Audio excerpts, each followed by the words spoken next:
IAS IPS వంటి పరీక్షల్లో success అవ్వాలన్న కోరిక చాలామందికి ఉంటుంది. మనం సక్సెస్ అవటం ఒక ఎత్తు అయితే చాలామంది సక్సెస్లో భాగస్వామ్యం అవటం ఇంకా గొప్పతనం అనమాట. ఇన్ఫ్యాక్ట్ ఎక్కువ మంది సక్సెస్ మన చేతిలోంచి వస్తే మనం దానిలో కొంతన తోడ్పాటు అందించగలిగితే కనుక అంతకు మించిన ఆనందం మనకు ఉండదు అనమాట. సిఎస్బిఐఎస్ అకాడమీ ఈ దిశగా మొదటి నుంచి ప్రయత్నం చేస్తూనే ఉంది. ఇన్ఫ్యాక్ట్ నేనైతే మా నాన్నగారు ఎప్పుడో చెప్పారు, నువ్వు నడవటం కాదు అందరినీ నడిపించడం చాలా గొప్ప విషయం అని చెప్పి.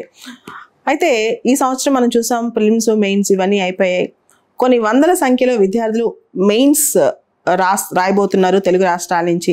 వాళ్ళందరూ ఆశగా ఎవరైనా సహాయం చేస్తారేమో, మెయిన్స్ ఏ విధంగా రాయాలి, ఎలా ఎన్రిచ్ చేసుకోవాలి, దాంతోపాటు కొత్తగా ప్రిలిమ్స్ రాసేవాళ్ళు, పీసీఎంకి అంటే ప్రిలిమ్స్ కమ్ మెయిన్స్ ప్రిపేర్ అయ్యేవాళ్ళు చాలామంది ఉంటారు అనమాట. ఇటువంటి పిల్లలకి మనం కొంత ఊతం అందించగలిగితే, కొంత మెంటర్షిప్ చేయగలిగితే ఇంకా బెటర్గా పర్ఫామ్ చేస్తారు. మనం చేసిన తప్పులు వాళ్ళు చేయకుండా ఉంటారు. మనం తీసుకున్న 4-5 సంవత్సరాల టైం వాళ్ళు తీసుకోకుండా 1 or 2 yearsలోనే సివిల్స్ పాస్ అవుతారు. అటువంటి మెంటర్స్ కోసం సిఎస్బిఐఎస్ అకాడమీ వెతుకుతోందనమాట. మాకిప్పుడు అర్జెంటుగా చాలా ఇమీడియట్గా మెంటర్షిప్ చేసే మెయిన్స్ రాసిన వాళ్ళు, ఇంటర్వ్యూకి వెళ్ళిన వాళ్ళు, లేదా సివిల్స్ బాగా ప్రిపేర్ అయ్యి 1 సంవత్సరం 2 years బ్రేక్ తీసుకుని ఏదైనా పార్ట్ టైం ఫుల్ టైం సివిల్స్లోనే జాబ్ ఎత్తుకునే వాళ్ళు, వీళ్ళందరి కోసం అంటే ఒకవైపు కొత్తగా వచ్చిన పిల్లలకి మెంటర్షిప్, రెండో వైపు మెయిన్స్ రాసే వాళ్ళకి సపోర్ట్ సిస్టమ్, మీ ఆప్షన్స్ పరంగా కూడా. ఫర్ ఎగ్జాంపుల్ మీరు ఆంథ్రోపాలజీ అనుకోండి, ఆంథ్రోపాలజీకి ఒక్కొక్క స్టూడెంట్కి ఒక్కొక్క మెంటర్ ఎవరైతే మెయిన్స్ రాస్తున్నారో ఇవన్నీ కూడా ఇవ్వడం జరుగుతుంది. దానికోసం ఒక పక్క సిఎస్బిఐఎస్ అకాడమీ జాబ్ క్రియేషన్, సమాజంలో ఒక బాధ్యతగా ఎవరైతే సివిల్స్ కొంత బ్రేక్ తీసుకుంటున్నారో వాళ్ళకి ఒక ఉద్యోగాలు ఇచ్చే ఉద్దేశంతో కూడా ఈ హైరింగ్ చేయడం జరుగుతుంది అనమాట. కొత్త వాళ్ళని తీసుకోవడం జరుగుతుంది. ఎవరికైతే ఇంట్రెస్ట్ ఉంటుందో, ముఖ్యంగా జిఎస్, పొలిటికల్ సైన్స్ ఈ పరంగా అయితే కనుక డైరెక్ట్గా నా కింద టీచింగ్ అసిస్టెంట్స్ లాగా అంటే మెంటర్షిప్ లాగా పనిచేయచ్చు. You have that chance. అది పార్ట్ టైం కావచ్చు, ఫుల్ టైం కావచ్చు.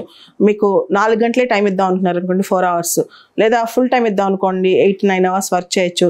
దాంతోపాటు కంటెంట్ డెవలపర్స్ అంటే పిల్లలకి రోజు కరెంట్ అఫైర్స్ కానీ, డైలీ వారి ఎగ్జామ్స్కి వాళ్ళ క్వశ్చన్స్ ఆన్సర్స్ ప్రిపేర్ చేయడం కానీ, లేదా వాళ్ళు రాసే డైలీ టెస్ట్లకి మీరు కరెక్ట్ చేసి పెట్టడం కానీ, వీటన్నిటికి కూడా సిఎస్బిఐఎస్ అకాడమీ కంటెంట్ డెవలపర్స్ కోసం సర్చ్ చేస్తుంది. కంటెంట్ ఎన్రిచ్మెంట్ అని చెప్పొచ్చు.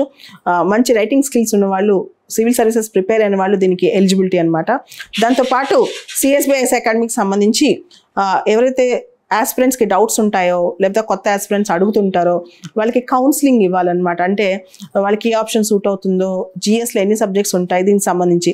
సివిల్ సర్వీసెస్లో కౌన్సిలింగ్ అనేది చాలా ఇంపార్టెంట్ పార్ట్. అంటే పిల్లలు ఆస్పిరెంట్స్ స్టార్ట్ అయినప్పుడే కాదు, మధ్యలో కూడా చాలా సందర్భాల్లో డౌట్స్ వస్తుంటాయి. అన్ని విధాలుగా కౌన్సిలింగ్ చేసే ఉద్యోగ అభ్యర్థులు కూడా మాకు కావాల్సి వస్తారు. సో ఓవరాల్గా 3 రకాల క్యాండిడేట్స్ ఇమ్మీడియట్గా సిఎస్బిఐఎస్ అకాడమీ జాబ్స్ ఇవ్వదలుచుకుంది. ఒకటి మేజర్గా చెప్పాలంటే మెంటర్స్ కావాలి. రెండోది కంటెంట్ డెవలపర్స్ అంటే కూర్చుని కంటెంట్ ఎన్రిచ్మెంట్ చేసి పిల్లలకి ఎగ్జామ్స్ పెట్టేవాళ్ళు, వాళ్ళకి సలహాలు ఇచ్చేవాళ్ళు. మూడోది కౌన్సిలర్స్ అంటే ఇనీషియల్ స్టేజెసే కాదు, ఎప్పుడు ఏ సమస్య వచ్చినా సాల్వ్ చేసేవాళ్ళు. ఈ 3 రకాలు. వీళ్ళందరికీ కూడా వాళ్ళ క్వాలిఫికేషన్ ఏంటంటే క్వాలిటీ. నేనే పర్సనల్గా వాళ్ళని ఎగ్జామిన్ చేసి క్వాలిటీ, పిల్లలకి ఎవరైతే ఆస్పిరెంట్స్ క్వాలిటీ అందించగలరో వాళ్ళ కోసం నేను ప్రయత్నం చేస్తున్నాను. ఎందుకంటే ఈ 21st centuryలో ఎంత సివిల్ సర్వీసెస్ కాంపిటీషన్ మీకు తెలుసు. సో మనం కనుక ప్రాపర్గా మన పిల్లలకి, మన ఆస్పిరెంట్స్కి సహాయం అందించగలిగితే వాళ్ళు ఇంకా పైకి వస్తారు. కాబట్టి అటువంటి అభ్యర్థుల కోసం ఎదురు చూస్తున్నాను. ఈ వీడియో కింద మీకు వీడియో ఎండింగ్లో ఫోన్ నెంబర్స్ వస్తాయి. వీడియో కింద డిస్క్రిప్షన్లో కూడా ఫోన్ నెంబర్స్ ఉంటాయి. వీడియో ఎండింగ్లో ఉన్న ఫోన్ నెంబర్స్కి ఇమీడియట్గా కాంటాక్ట్ చేయగలరు. సో మీరు కాంటాక్ట్ చేసిన తర్వాత, స్క్రీనింగ్ తర్వాత మిమ్మల్ని నేను పర్సనల్గా ఇంటర్వ్యూ చేస్తాను. Thank you.